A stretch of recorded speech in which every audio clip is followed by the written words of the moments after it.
नमस्कार सर्वांना. श्री स्वामी समर्थ. आपण स्वामींकडे प्रार्थनेमधून बरेच काही मागत असतो. कोणी आरोग्यासाठी मागते, कोणी मुलांच्या प्रगतीसाठी, तर काही जण संपत्ती, नोकरी किंवा यशासाठी प्रार्थना करतात. स्वामींकडे काय मागावे हे आपल्याला माहिती आहे, जसे की शांती, सद्बुद्धी, चांगला मार्ग, भक्तिभाव. पण कधी तुम्ही विचार केला आहे का की स्वामींकडे काय मागू नये? काही इच्छा अशा असतात ज्या मागितल्या तर आपल्या आयुष्यामध्ये उलट त्रास आणतात. त्या इच्छेमुळे मन अशांत होते, आपले कर्म बिघडते आणि भक्तिभावही कमी होतो. आजच्या व्हिडिओमध्ये आपण हेच जाणून घेणार आहोत की स्वामींकडे कोणत्या गोष्टी मागू नयेत. दुसऱ्यांचे नुकसान मागणे. स्वामींच्या चरणी जाऊन भक्तिभावाने प्रार्थना करणे म्हणजे करुणा, श्रद्धा आणि शांतता अंगीकारणे असते. पण काही लोक राग, मत्सर किंवा सूड भावनेतून स्वामींकडे दुसऱ्याचे नुकसान मागतात. त्याचा नाश होऊ दे, त्याला शिक्षा मिळू दे, अशी इच्छा भक्तीशी अजिबात जुळत नाही. स्वामी करुणामूर्ती आहेत. ते कधीच कोणाचे वाईट करत नाहीत. उलट अशा नकारात्मक इच्छेमुळे आपलेच मन अस्वस्थ होते आणि कर्मावरही वाईट परिणाम होतो. म्हणूनच स्वामींकडे कधीही दुसऱ्याच्या विनाशासाठी काहीही मागू नका. खरी प्रार्थना अशी असावी की स्वामी त्याला सद्बुद्धी द्या आणि मला क्षमा करण्याची ताकद द्या. स्वामी हे भक्तांच्या कल्याणासाठीच आहेत.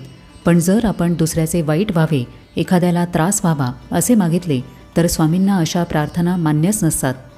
भक्ती म्हणजे सद्भावना, आणि जर आपण दुसऱ्याला खाली खेचायची इच्छा बाळगली तर त्याचा परिणाम शेवटी आपल्यावरच उलटा होतो. म्हणूनच स्वामींकडे कधीही दुसऱ्याचे नुकसान मागू नये. फक्त धनसंपत्ती मागणे. अनेक भक्त स्वामींकडे पैसा, मालमत्ता किंवा भौतिक सुखे मागतात.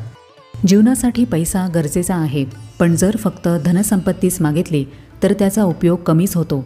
कारण पैसा मिळाला आणि त्याबरोबर मनशांती, समाधान आणि सद्बुद्धी नसेल तर असा पैसा व्यर्थ ठरतो. स्वामी नेहमी आपल्याला योग्य मार्गावर नेतात, पण लोभाने मागितलेले धन कधीही टिकत नाही. म्हणूनच स्वामींकडे फक्त पैसे न मागता समृद्धीबरोबर सद्बुद्धी आणि समाधान मिळू दे असे मागणे योग्य आहे. अनेक भक्त मला भरपूर पैसे मिळू दे असे मागतात, पण पैसे मागण्याऐवजी माझ्या कुटुंबामध्ये सुखशांती राहू दे, सर्वांचे आरोग्य चांगले राहू दे असे मागितले तर स्वामींची कृपा खरंच टिकून राहते. अहंकार वाढवणाऱ्या इच्छा मागणे. काही लोक स्वामींकडे मोठे पद, सत्ता किंवा कीर्ती मिळवण्यासाठी प्रार्थना करतात. माझे नाव गाजू दे, सगळ्यांनी माझे कौतुक करावे, सर्व काही माझ्या नियंत्रणाखाली राहावे अशा इच्छा करतात. पण या इच्छा अहंकार वाढवतात. स्वामी भक्ताला मान सन्मान देऊ शकतात, यशही मिळवून देतात, पण जर त्या यशामुळे गर्व वाढला तर तेच यश आयुष्य उद्ध्वस्त करते. खरी भक्ती म्हणजे नम्रता. स्वामींची शिकवणच आहे की मान सन्मान मिळाला तरीही नम्र राहावे. स्वामी कृपेने एखाद्याला पद किंवा ओळखही मिळू शकते, पण इथे खरी कसोटी असते की तो मान अहंकारासाठी वापरला जातो की सेवेसाठी. जर त्या कीर्तीमुळे गर्व वाढला तर त्याचे पतन लवकरच ठरलेले असते. स्वामी कृपेने मान सन्मान जरी मिळाला तरी नम्र राहावे आणि तो समाजाच्या भल्यासाठी वापरावा. अहंकाराने मिळालेले स्थान हे क्षणभंगूर असते, पण सेवाभावाने मिळालेला मान हा कायम टिकतो. यशासाठी जलद उपाय म्हणजे शॉर्टकट मागणे. काही लोक स्वामींकडे प्रार्थना करतात की मला लगेच यश मिळू दे, श्रीमंत होऊ दे, सगळे चटकन घडू दे. पण स्वामी मेहनतीला आणि संयमाला आशीर्वाद देतात, आळसाला नाही. जलद मार्ग म्हणजे आपल्या कर्माचे फळ टाळण्याचा प्रयत्न. कर्माशिवाय यश कधीही टिकत नाही.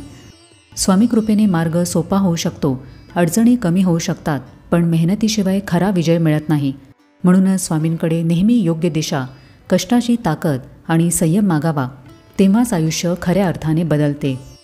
कष्ट न करता श्रीमंत होऊ दे, लगेच मोठा व्यवसाय मिळू दे, अभ्यास न करता उत्तीर्ण होऊ दे असे मागणे चुकीचे आहे. स्वामी नेहमी मेहनत, संयम आणि योग्य मार्गाला आशीर्वाद देतात.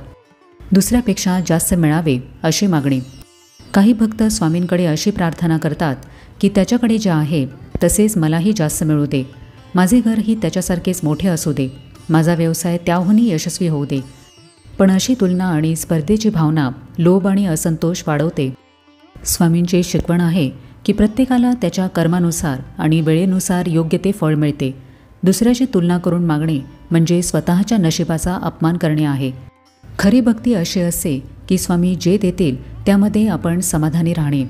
तुलना न करता समाधानातच खरी समृद्धी असते. दुसऱ्यांशी तुलना करून मागणे म्हणजे असंतोष वाढवणे. म्हणूनच दुसऱ्यापेक्षा जास्त मिळावे अशी मागणी स्वामींकडे कधीही करू नये. केवळ भौतिक सुखांची मागणी करणे. स्वामींकडे काही लोक फक्त गाडी, बंगला, दागिने किंवा ऐशोआरामी जीवन मागतात. ही भौतिक सुखे आयुष्यामध्ये थोडा आनंद देऊ शकतात, पण खरी शांती देऊ शकत नाहीत. बाहेरचे वैभव हे क्षणिक असते, पण आतली शांतता आणि समाधान कायमचे सुख देते. स्वामींकडे फक्त भौतिक सुखे मागितली आणि ती मिळाली तरी मन रिकामे राहते. म्हणूनच नेहमी स्वामींकडे शांती, चांगला मार्ग आणि भक्तिभाव मागावा. बाकीचे सुख स्वामी आपोआपच देतात. चुकीच्या गोष्टींसाठी आशीर्वाद मागणे. काही लोक चुकीच्या मार्गावर चालतानाही स्वामींकडे प्रार्थना करतात.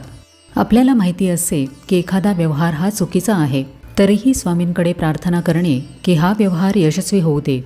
एखादे खोटे उघड होऊ नये अशाही मागण्या केल्या जातात.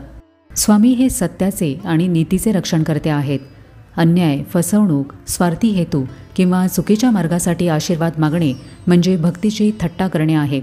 अशा प्रार्थना कधीच फळ देत नाहीत. उलट त्यांचा परिणाम जीवनात अडचणी आणतो. स्वामींकडे फक्त चांगल्या मार्गासाठी, सत्यासाठी आणि योग्य प्रयत्नांना यश देण्यासाठीच प्रार्थना करावी, तेव्हाच खरी कृपा मिळते. आयुष्य संपवण्याची इच्छा. काही लोक आयुष्यातील दुःख, त्रास किंवा अपयशाने खचून जातात आणि स्वामींकडे प्रार्थना करतात की हे आयुष्य लवकर संपून टाका, मला यातून मुक्त करा. पण ही मागणी भक्तीला अजिबात शोभत नाही. स्वामींनी दिलेले आयुष्य म्हणजे एक संधी आहे, अनुभव घेण्यासाठी, शिकण्यासाठी आणि आत्मिक प्रगती करण्यासाठी. अडचणी आल्या तरी त्या आपल्याला मजबूत बनवण्यासाठी असतात. स्वामींकडे आयुष्य कमी करण्याची इच्छा न मागता, स्वामी मला या संकटांना सामोरे जाण्याची ताकद द्या, धैर्य द्या आणि योग्य मार्ग दाखवा, असे मागणे योग्य आहे. स्वामींनी आपल्याला हे आयुष्य नुसतेच दिलेले नाही, तर एका उद्देशाने दिलेले आहे. प्रत्येक संकट, प्रत्येक अनुभव हा काही ना काही शिकवण्यासाठी असतो. म्हणूनच हे आयुष्य संपवून टाका अशी मागणी स्वामींनाही पसंत पडणार नाही. म्हणूनच आयुष्य संपवण्याची इच्छा स्वामींकडे कधीही मागू नये. या काही गोष्टी असतात ज्या आपण स्वामींकडे कधीही मागू नये. साधारणतः भक्त स्वामींकडे चुकीच्या मागण्या, टोकाच्या किंवा विचित्र मागण्या करत नाहीत. पण वास्तव असे आहे की जेव्हा माणूस संकटामध्ये अडकतो, रागात असतो, मत्सराने भरलेला असतो किंवा लोभ, निराशेच्या भरामध्ये नकळत अशा प्रार्थना करतो. कुणी म्हणतो त्याचे वाईट होऊ दे, कुणी लोभाने त्याच्याहून मला जास्त मिळू दे अशी इच्छा करतो. तर काही जण आळशीपणामुळे काम न करता फक्त फळाची अपेक्षा धरून बसतात. चुकीच्या मार्गावर असलेले लोक माझे खोटे टिकू दे अशीही मागणी करतात. या सगळ्या मागण्या भक्तिभावाशी विसंगत आहेत. म्हणूनच स्वामींकडे नेहमी शांत मन, सद्बुद्धी, धैर्य आणि योग्य मार्गच मागावा. बाकीचे सर्व ते आपोआप योग्य वेळेला देतात.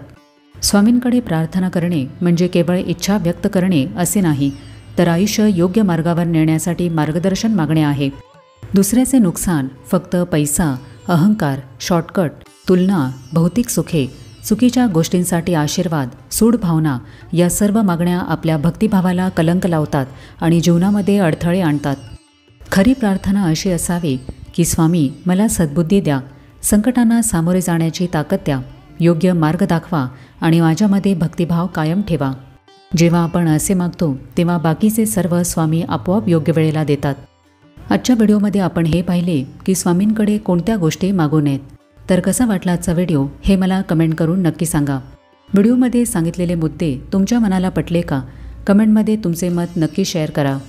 आपण भेटूया आता पुढच्या व्हिडिओमध्ये. तोपर्यंत सगळ्यांना श्री स्वामी समर्थ.